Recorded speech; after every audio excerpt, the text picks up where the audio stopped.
हम क्या क्या फिजिकल क्वांटिटीज़ का मान निकाल सकते हैं। उसमें जो पहली एप्लीकेशन है न्यूटन्स रिंग की, that is determination of wavelength for n plus pth ring using equation 6। हम क्या लिख सकते हैं, D N plus P square, जहाँ जहाँ n था वहाँ सबके n प्लस p लिख देंगे, तो 4n plus p lambda R upon mu.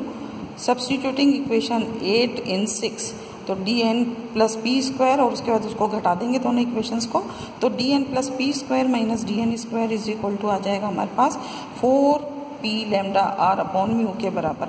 इस इक्वेशन को जब हम सॉल्व करेंगे तो लैम्डा आ जाएगा mu into D N plus P square minus D N square upon 4 P R. Equation 9 वो इक्वेशन है जिसकी हेल्प से हम लैम्डा का मान निकाल सकते हैं। जो भी प्रकाश हम काम में ले रहे हैं न्यूटन बल प्राप्त करने के लिए, तो उसकी हम लैम्डा की वैल्यू निकाल सकते हैं। हम यहाँ पे क्लियरली देख सकते हैं कि लैम्डा जो हमारा है वो किस किस पे डिपेंड कर रहा है, म्यू पे डिपेंड कर रहा है, डायमीटर्स के स्क्वायर पे डिपेंड कर रहा है, इन्वर्सली प्रोपोर्शनल टू आर वक्रता त्रिज्या पे निर्भर कर रहा है। इसीलिए हमने देखा कि जब हमने आर की वैल्यू ली है वो ज़्यादा ली है, कि जितनी ज़्यादा वक्रता त्रिज्या का लेंस लेंगे उतनी ही हमें पतली फिल्म प्राप्त होगी, और जब तक हमें पतली फिल्म प्राप्त नहीं होगी तब तक हम इंटरफेरेंस की स्टडी नहीं कर सकते। इंटरफेरेंस में सिर्फ उन्हीं फिल्मों की हम स्टडी कर सकते हैं जो कि अत्यधिक पतली हों।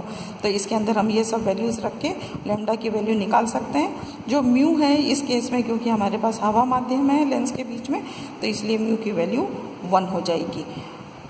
सिमिलरली हम इस न्यूटन बल की सहायता से डिटर्मिनेशन ऑफ रिफ्रैक्टिव इंडेक्स कर सकते हैं। किसी भी मटेरियल का अपवर्तनांक ज्ञात कर सकते हैं। हमने देखा कि जो हमारे पास प्लेनो कॉन्वेक्स लेंस और प्लेन ग्लास प्लेट थी उसके बीच में हवा भरी हुई थी, उसके लिए अभी हमने इक्वेशन 9 निकाली है। जब हवा माध्यम हो तो लैम्डा की वैल्यू हो जाती है mu into D N plus P square minus D N square upon 4 P R. अब हम ये मान रहे हैं कि मान लीजिए उस पूरे अपरेटस को हमने किसी एक पॉट में रखा, किसी बर्तन में रखा और उसके अंदर कोई लिक्विड भर दिया, ट्रांसपेरेंट लिक्विड अगर डाला तो अब हवा की जगह वो लिक्विड भर गया, और उस लिक्विड का हम ये मानते हैं कि म्यू डैश रिफ्रैक्टिव इंडेक्स है, और उस म्यू डैश जो है उसकी हमें वैल्यू कैलकुलेट करनी है। जो लिक्विड फिल किया है उसके रिफ्रैक्टिव इंडेक्स की वैल्यू हमें निकालनी है, अपवर्तनांक का मान निकालना है। तो सिमिलर मैनर में जैसे पहले इक्वेशन लिखी है हमने इक्वेशन 9, तो अब हम इक्वेशन दूसरी लिखेंगे। तो यहाँ पे बाकी क्या लिख देंगे, lambda is equal to mu की जगह हमने कर दिया म्यू डैश।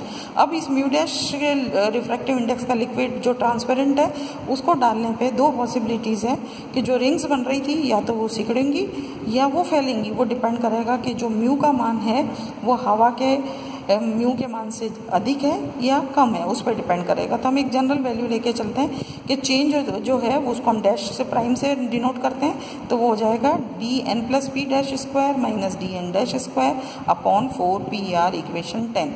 अब इक्वेशन 9 और 10 को अगर हम डिवाइड करते हैं तो मेरे पास इक्वेशन आ जाएगी mu dash is equal to D N plus P square minus D N square upon D N plus P dash square minus D N dash square into mu. अगर हवा है पहली दो माध्यम में, पहली माध्यम हवा है तो म्यू की वैल्यू 1 हो जाएगी। और अब हमें जो दूसरा माध्यम हमने जो फिल किया है उन दोनों के बीच में, प्लेनो कॉन्वेक्स लेंस और प्लेन ग्लास प्लेट के बीच में, उसका मान जो हो जाएगा वो